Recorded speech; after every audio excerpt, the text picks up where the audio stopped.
Hello, everyone. It's Jerry at the Fledge. Welcome to another episode of Every Damn Day. And we've got our good friend, our long-time friend, Trev, on the screen today. Hello, Jerry.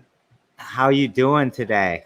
Doing good as we can during a pandemic, I'd say. So, Yeah. good. So where are you at? I'm currently in Minneapolis, Minnesota. Is that the capital of Minnesota? It's St. Paul is the capital, but they're the Twin Cities, so pretty much. Did the National Guard come out for this morning or anything yet? I haven't really been paying attention to. I've heard more about what's happening in Lansing than I have what's happening in St. Paul. Is that from the news or from like your family? Just from like social media. Yeah. Honestly, yeah. Yeah, I'm proud. Lansing's been trending for days now. Yes. Not for the right reasons. No. I've gotten a couple, isn't this where you're from, messages? And I'm like, yep. Proud of it, though. Proud of it. I'm proud of it, too. So it's pretty light down there right now. Not a lot of stress. I mean, there's a lot of people in riot gear, but yeah. So let's get into you and your projects. Why don't you tell us a little bit about you, a little bit about your projects that you want to talk about? Awesome. Yeah. So I run a band called the Immaculate Beings. We are a queer psychedelic indie rock band out of the Twin Cities. Most of us met in college at McNally Smith College of Music. And then when we all graduated, left college, we kept the music going, and we wrote an album that was really focused on mental health and just being a queer human focusing on mental health. And we wrote an album called Mental Space that we released at the beginning of 2020. And it's been a very positive, it's had a lot of positive feedback and a lot of love. And now we are just a queer indie band that's out to just spread self-love and importance of kindness and importance of, righteousness and everything in between, and it's been amazing. It's been a dream come true because these are also like my best friends in the whole wide world, and yeah. So so why don't you tell us where you were born and raised, if you don't mind? Absolutely. I was born in Lansing, Michigan, it was called Ingham Hospital back in the day. I'm not sure if it still is. It's actually the McLaren on the south side. Yeah. McLaren on the south side. Yeah, that's where it all started. And yeah, I was born and raised in Lansing and Grand Ledge, Michigan, until I was a senior in high school, and then I went to Interlochen Arts Academy. But yeah, born and raised in the 517. Yeah, I always. So I was born in that same hospital. Really? In 1966. So a long time before you. But we live like a block and a half away from that hospital now. Oh, so nice. I live a block and a half away from where I was born. So I'm just some Midwest tick that never leaves the city. No, Lansing's an important place in the world. That's for sure. Yeah, it's I love Lansing. I really do. So Interlochen. Yeah. Tell us about that a little bit. Yeah, it was kind of a random opportunity, a couple years prior to me going, I met a few people who had just graduated, and they were like, you need to go. And then I ended up getting a couple leads in our Grand Ledge High School's musicals, so I decided that I needed to stay and focus on those musicals, even though those are kind of the same opportunities that I would have had at Interlochen, but I think it was equally good. You know what I mean? Like, I think it was okay for me to have not gone right away. And then eventually I decided to go and give opera an opportunity and a try. And I spent 9 months in the woods learning to sing opera, and then kind of fell in love with songwriting instead. And from Interlochen, I had the opportunity to audition at a couple songwriting schools and ended up in St. Paul. Yeah. Yeah. So how do you like St. Paul? So, it's interesting because there's the stigma between St. Paul and Minneapolis that you want to say they're the exact same place because they're only 11 miles apart.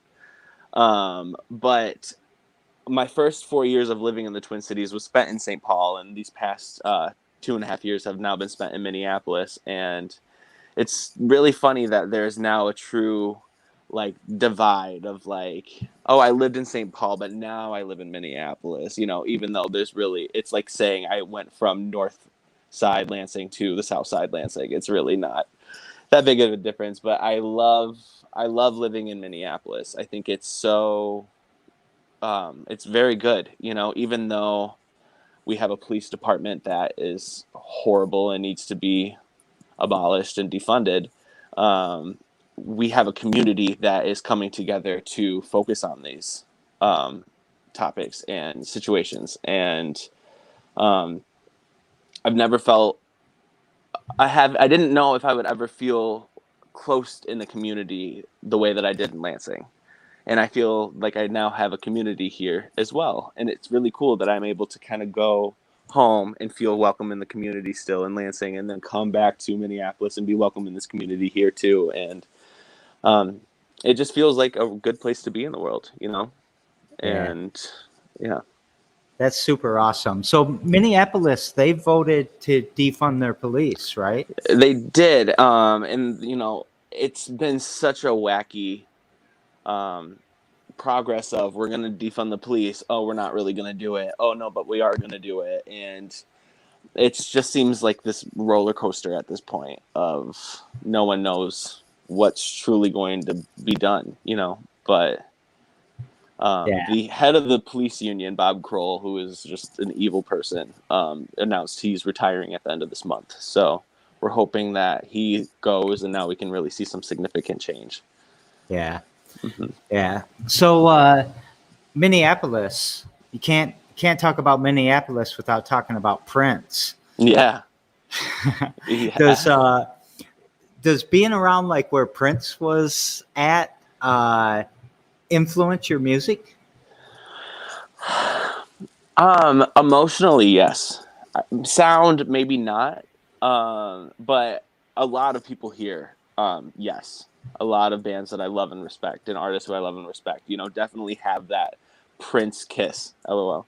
But it is so incredible to get on a stage, like First Avenue, for example, where Purple Rain was filmed, and and knowing that I'm filling a room with my music the way that Prince filled the room with his, and that's what makes it feel good. And luckily I was here when not luckily, but I was here when he passed, and it was a really aggressive experience to go through with an entire community who worshipped this person. But luckily I did get to have one experience with Prince right before he passed, at a concert that I was at. And it was really fun to just look up to the balcony and just see him right there watching the same show that I'm watching. And yeah, so cool. That would be awesome to see. So do you think you'll ever come home and be our Prince? I would love that. I would love that. Ultimately, I don't know where I want to end up, if there's even a place that I want to end up. I want to just keep traveling and keep seeing the world. But, I love the idea of being someone who can be a healthy and safe person in the Lansing community for people, especially kind of being a person that I needed when I was younger to the community that I still love a lot, and yeah. What are some other similarities between Minneapolis and Lansing? Honestly, the biggest one is the architecture. It's so similar that sometimes you kind of forget that they're two different places. The only difference is there's the Mississippi that runs through the cities here. And it's a little bit bigger than the Grand River. But the people are very similar. I would say Minneapolis definitely has a little bit more of an artistic freedom in a safety way, just because of how big the city is and how, I guess it's like it's just kind of an extreme version of Lansing. There's just like it's bigger, and that's just about it. And because Lansing has just as a strong art community, music scene, and everything that comes with that. And so I would say they're just ultimately the same place but two different sizes. Yeah. Yeah. Do you see? Well, you must see a lot of diversity in Minneapolis. Mm-hmm. How does that compare with the diversity in Lansing? It kind of goes back to the same, like bigger city, more people. However, it's been almost 6 years since I've been in Lansing, so I'm not fully, or since I've lived in Lansing, I should say, but I'm not fully aware of what the dynamic is of the cultural growth seen in the city. But, I have experienced a lot of firsthand racism in Lansing. And I'm sure that's a thing here in Minneapolis too. But the thing in Minneapolis is, it's like this giant mosaic art piece. There are so many individual pieces that are respected and cherished into this giant art piece, and that's the way that I kind of view Minneapolis. And I kind of hope that Lansing can kind of catch on with that, and I'm sure it has.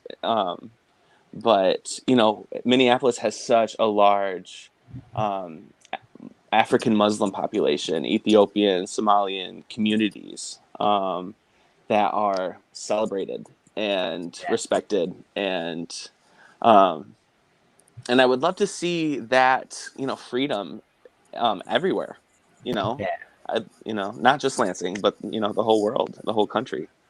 And I used to come to Minneapolis a lot for work. And because there was always conferences there and food safety stuff. And I think I had a customer there. And, it always seemed like there was that exactly what you were saying, the Ethiopian neighborhood and the Somalian neighborhood. And it seemed like, they weren't just put into a neighborhood and here's where the refugees live. It was vibrant and thriving, and they would have bazaars and they would do things like they did at home, making this their new home. Obviously, I really crave that for Lansing. Yeah. And, obviously there's still always places to improve, and I would like to see kind of a less segregated line of neighborhoods and really just see a happy community of multiple different nationalities, religions, just people, and having everyone respect each other independently, but also coexisting. And I see it happening. I see it coming, and it's exciting. So yesterday, I know I bounce around a lot, but I'm right with you. Just have a talk, right? Yesterday on the show, I had a guy named Luna Brown, or a comrade named Luna Brown. We're trying to get a good word when people use they, them, because saying sir and saying things like that screws it all up. So we got to break these habits. And comrades, we decided is a nice, good word for at least Luna. Yeah. But I was trying to describe your music to them, and I couldn't quite get it right. I could have used a few words, like when you said the queer psychedelic, experience, I guess. Yeah. Would have maybe helped me out a little bit. But because he has LGBTQ abilities. That's the organization that he runs. Or I'm sorry, I'm screwing up his pronouns, their pronouns. But we talked a lot about mental health within the LGBTQ community, and it sounds like that's something important to you as well. Is that like when you are, writing your songs and doing your music, is that cause integrated in, or is your music independent and you use your followers to communicate that cause? That's like the best question ever. Thank you for asking me that. It's mental health is always a for conscious.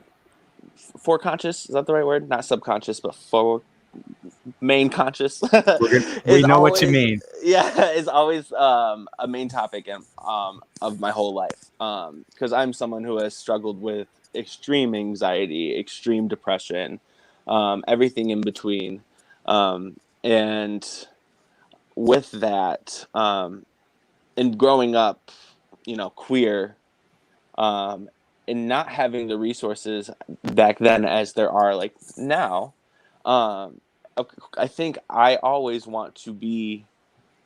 I want mental health to always be a subject of importance, and of course that would come hand in hand with my music. And with our first album, it was really focused on my personal, well, not just my personal, our whole band's personal journey through mental health, through kind of explaining it through outer space as metaphor. Um, and that was the main topic of the whole thing, is being vulnerable and being completely honest with what I experienced, what I went through, where I am now. And now that I kind of got that out, like so raw and so intense, I am now able to start writing kind of about just like real life experiences, from things to being ghosted, like and like how I felt about it, things to like, I don't want to be here right now, I'd much rather be doing other fun things with my friends. That's not the title of the song, but with an all ages viewers, we'll just say that. um We and swear on this show, but okay, you cool. you make the choice. Oh, cool. Well, no, Yeah. I just wrote a song called "I Just Want to Get High with My Friends," and it's just like literally so like straight up, like I don't want to be here right now. I just want to go get high with my friends. And even though that sounds so corny and so funny, like, I mean, it's real. That's the realest thing, because there's no joy that I feel, not just like going to get high with my friends, but just being with my friends, being with my people, my community. Um, and and even just like cute little like, hey, I think I kind of like you songs. And even though these are now becoming kind of like pop influenced catchy songs, these are still messages of that'll make anybody reflect on like, where are they right now, where should you be right now, what do you need to get there. um, and so it's kind of like taking a step into the progress of mental health, and that just overall healing journey that's kind of Yeah. ever. I love that. I've been really looking at eco anxiety, and that's, in your generation, a lot of young people are, or a lot of people are uh, anxious over what's happening with climate change and Mhm. all of these things, and it can almost become paralyzing to even want to get out and do something about it because you feel so overwhelmed. Are there other anxieties? Like, I think there's this capitalism anxiety where, you got to go to school and you got to do this and you have to do that. And you can't be an artist because you're not going to make enough money. You got to be an engineer and just consume and consume and consume. What, what are your thoughts on that? And was there, this is a silly question, even growing up in the community you grew up in, and I'm not here to bash Grand Ledge, though I've got a few things to sit them down and say to them. Yep. And so I'll go bashing if you want Yeah. to. But also, growing up in that community and being queer was probably very difficult. Hmm. Yeah. And yeah, Yeah. I. and if you want to But change I. the subject, I'm Oh super no, okay with no, that. no. I'm open book, but I'm just trying to figure out the right way to phrase this, because, as you know, I had a horrible experience at Grand Ledge. And that's kind of why I did go to Interlochen, was because I needed to feel safer. A lot of my anxieties come from trauma that I experienced. You know, I was very much attacked by, you know, a role model and leader in the cities, you know, and being sexually attacked by somebody who was so respected and well loved, to then be not believed and hated by a community that I loved was horrible and traumatic, and immobilized me for a long time. And sometimes I still fall into pockets where I still feel immobilized, you know. But the good thing is forgiveness is possible and growth is always present, even if we don't feel it. And the amazing thing is now we have a community that is able to recognize sexuality. We have a community that's able to recognize gender, to really recognize mental health, and that growth is present and seen. And I can now see a safer place being formed because of evolution, because of what we're all simultaneously growing with. And I now, you know, being in a place like Grand Ledge, I worry that there are still those narrow-minded people who don't believe these kind of things, who don't believe that, you know, gender and sexuality is truly a part of brain development. You know, and so I would say, you know, being honest and open about who you are is scary, but it's the best thing ever, because there's always going to be safe places for you. There's always going to be resources, and there's always going to be somebody who's there to like give love and support. And the world is changing, the world is getting better, and the world is getting more aware. And so I feel like there are a lot of anxieties that are valid in there, but are going to, I think, overall subside because of the growth that we're experiencing. And and I feel like I'm also like firsthand example of like that whole like it gets better scenario, from going to this traumatic experience to going to this, you know, place of what almost felt like abandonment from my community, to flipping that around, to having a voice, to having a musical voice, to, you know, spreading a message of like, now I have this beautiful apartment in this beautiful city with my beautiful friends, you know, because of the hard work and anxiety that I pushed through. And if I can do that, anybody can, you know, truly. And well, you know, not everyone we had your back. You know, Shannon was ready to start whooping ass. Oh yeah. And I don't want to say everyone, because I had the strongest team that helped me survive through all of that. You all are on the front of that list, you know. We ultimately had to just say, we got to go do our work somewhere else. It's not working here right now. As an outsider looking in, who used to be an insider, did you follow what happened with Metcalf and the superintendent and the Grand Ledge Public Schools? Loosely. Definitely loosely. But I think it's good, because, you know, Metcalf was not someone who ever showed support for me. And so I hope justice prevails. Yeah. Was that triggering though too? Is that one of the reasons you kind of... I mean, yes, but not in an immobilizing way. Not in an extreme trigger. I mean, there's always a weird feeling to see the faces of someone who caused you so much mental harm. And I kind of view Metcalf to be one of those people. However, I have truly moved on, and I went through lots and lots of therapy and different, you know, things to heal the way that I have. And so those kind of things don't, you know, paralyze me anymore. You know, I'm able to just look at that and just be like, you know, good riddance. Like, yeah.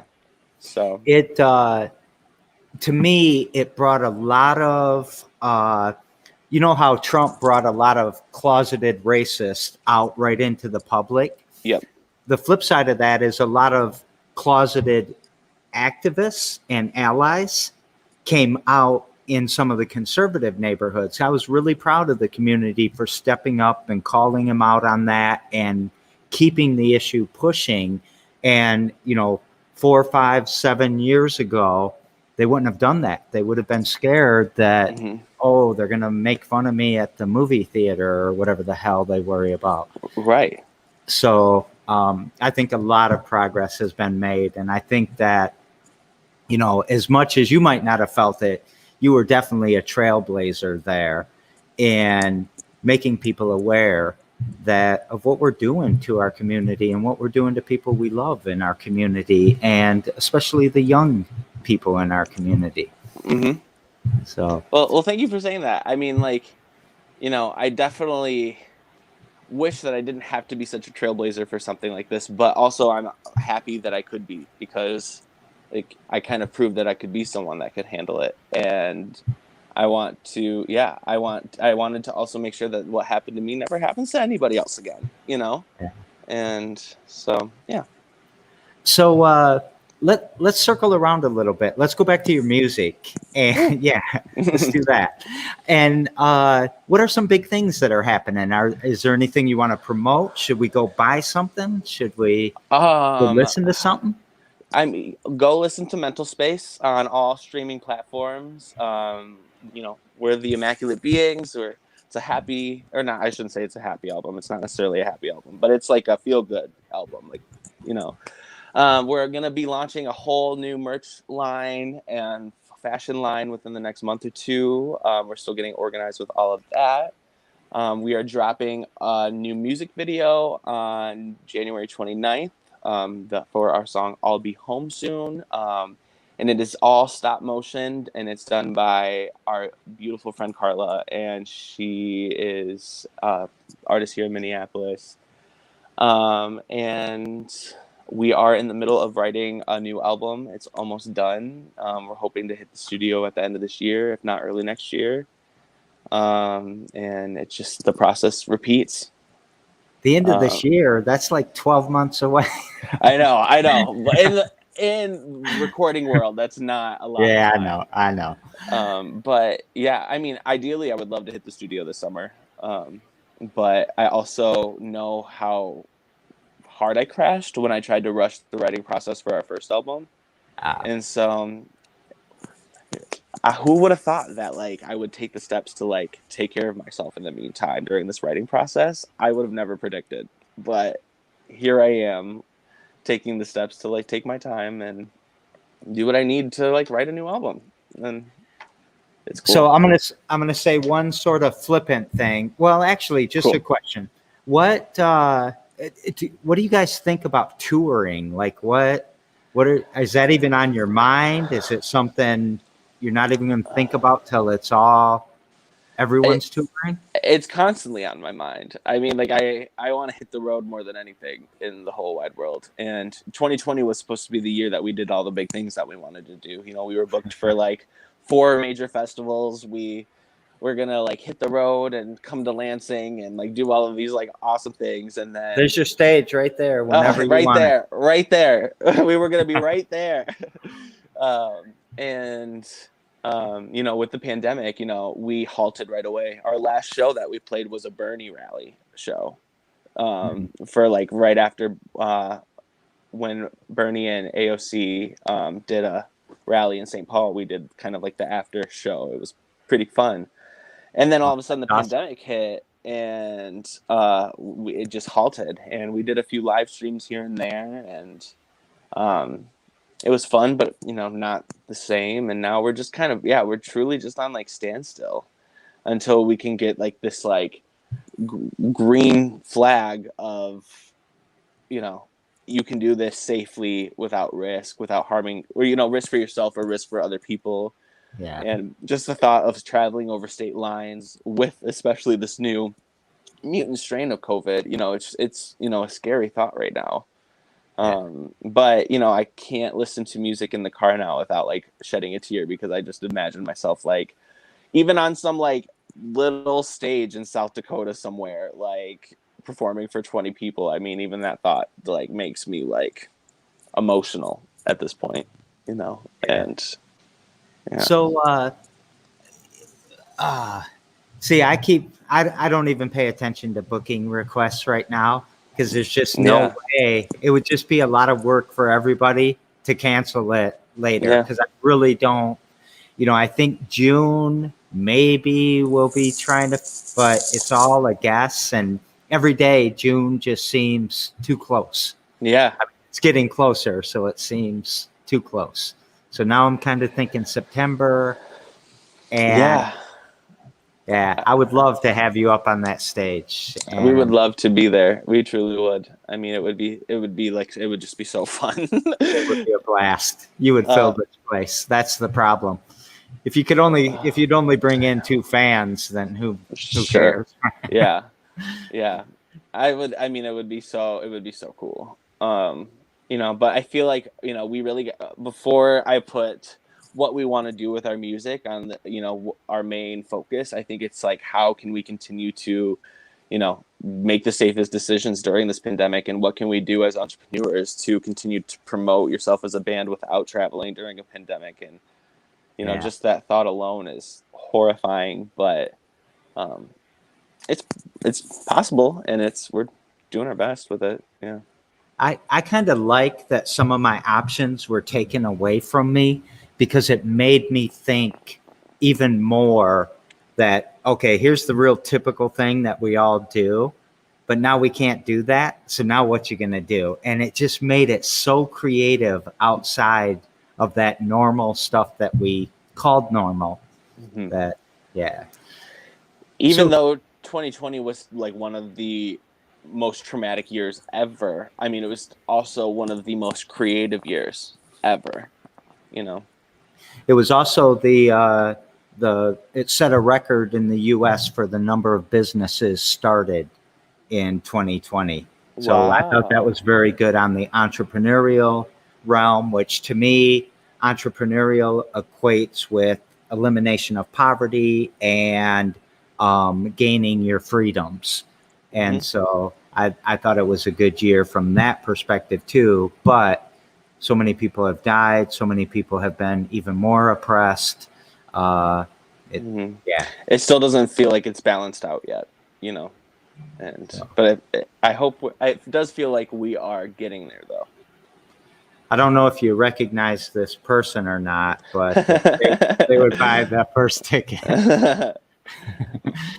Like I would ever make any family member pay for a ticket. Yeah, we got a house rule where you can let in whoever you want. Oh, so, yeah. Free show. No, just kidding. Even that. No, I'm good with that if you're good with that. So how would you kind of sum up your mission? I mean, we've talked about, music, we've talked about mental health, we've talked about the queer community. Mm-hmm. What are you on a mission for? I just want to be the person that I needed when I was younger for other people. I mean, that's truly the biggest mission for me. I'm not even saying that to be like the like, this is like, I'm trying to be the best person. No, seriously, like, I had such a traumatic experience when I was young. Like, I want to make sure that people don't have to go through that. And what bigger influences are there in the world than artists? And I want to make music that makes people feel good, that makes people feel safe, especially creating a music space at a live experience for like all types of people except for white supremacists, to come enjoy our music and experience. And I want to create that safe environment that I just envisioned for so long. And yeah. So safety. So, is there something you do every damn day to push towards that mission? Is it songwriting? What is it? It's just sitting down and playing. I mean, whether it's songwriting or not, whether it's me just filming myself singing a horrible cover of some song that I love, every damn day there's some creativity to push out, whether it's going to stick or not. And most of the time it never sticks, but once in a while there's a song that I'll push out and just be like, whoo, all right, this is it.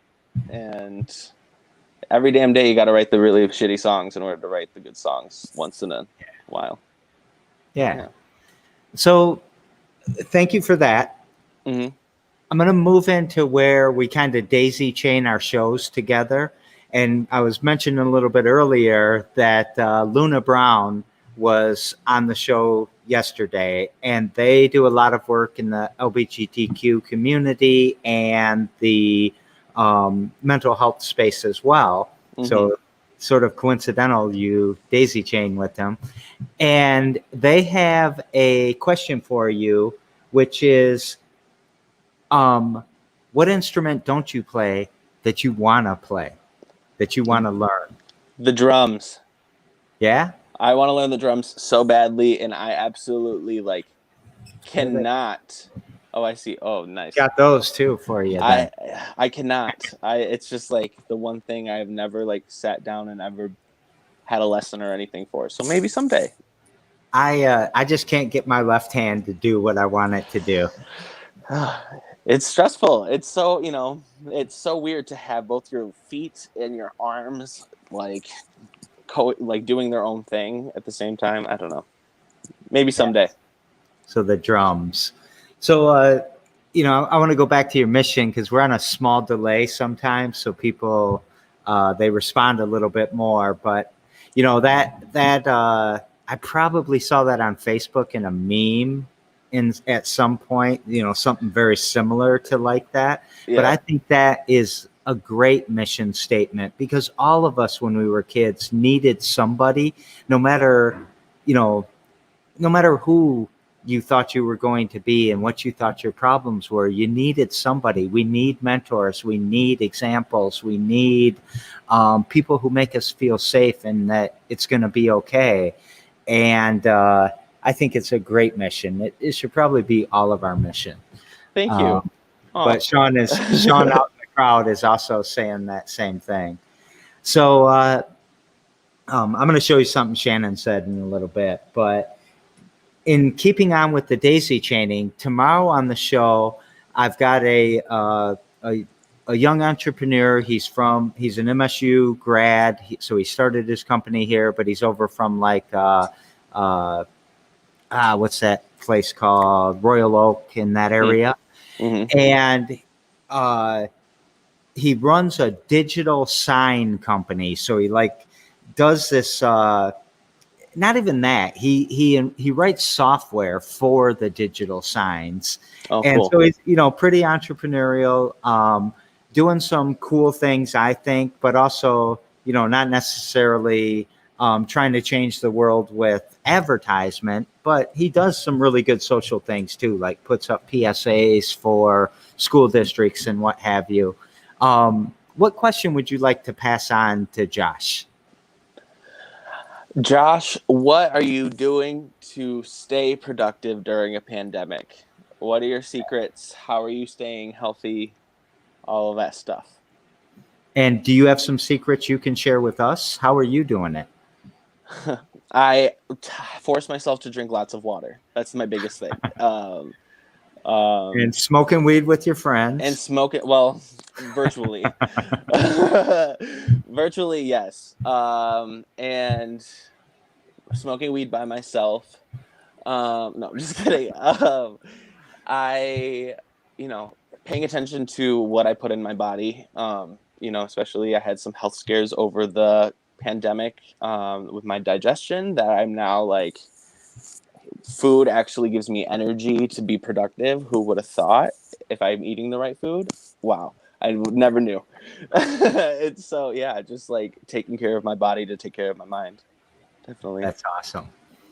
So, again, is there anything you want to talk about the Immaculate Beings just before we start to wrap up? Is there anything? Tell us your deepest secret about. No, I'm just kidding.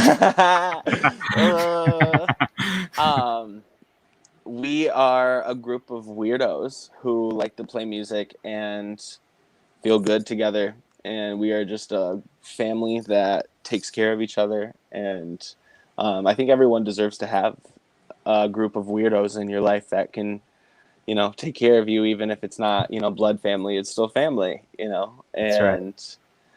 Go stream our music.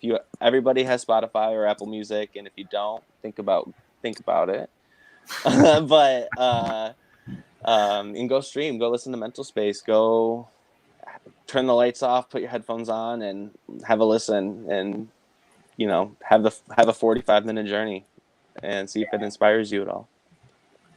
So, us Midwesterners, right? We're always we love our kids, we love our community. We say we do anyways, and every time one of you leaves, we think that it's some brain drain, and we're like, oh, we got to convince them to come back, or we got to convince them to stay here. But I also think we need to send out astronauts and explorers and people out of our community to go let people know that we're here, and let people know that there was some influence, some negative, some positive. So I'm never, I was joking around when I was saying, like, when you coming back to Lansing to be our prince? I think you could be our prince out there, wherever you decide to be. So I will always support you. I don't need you to come back here so we can boost our economic development. I like you wherever you want to be and however you want to be. And I just want to show something from Shannon, because we do love you so much. She just says she loves everything about you, and you are one of her heroes.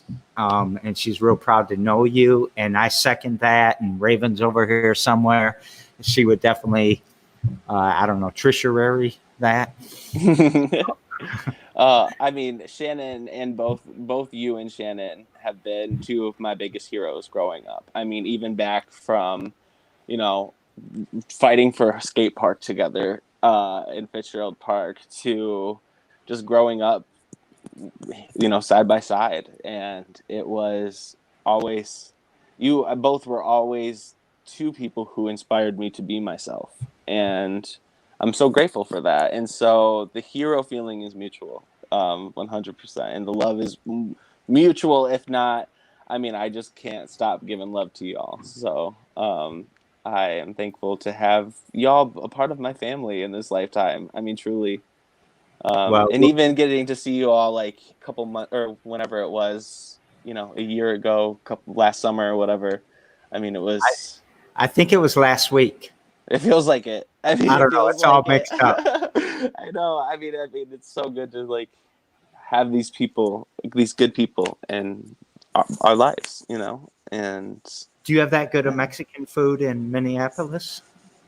You do? Oh, yes. All right. Oh, yes. We're coming to visit then. Anytime. Sure. Anytime. Well, not anytime, but after. Well, anytime when it's safe. Yes. So as we kind of wrap up here, is there anything you want to take us out with? Anything you want to say? Any message? Any advice? Any promote something? I guess like just a message to, all of the white people watching right now. Just a reminder that white silence is violence. There are a lot of people, especially people of color right now, who are experiencing such systematic racism, such just racism in the community, all of that stuff. And, change starts with you. And have a voice, speak up, do your research, educate yourself, be a person that you would have needed when you were younger to everybody else. And there's no time for racists. There's no time for white supremacy. Canceled, stamp, canceled. It's been canceled. And yeah, there's no time for it. So be a good person. And yeah. Thank you so very much. Thank you, Jerry. You're a badass. You're a badass. We're all badasses. We are all badasses. So, much love to you, to your family, and from me and mine, I guess I will say. Likewise. All right, everyone. Thank you for watching another episode of Every Damn Day, and stay tuned tomorrow for Josh. And yeah, we will see you later. Bye, everybody. Thank you.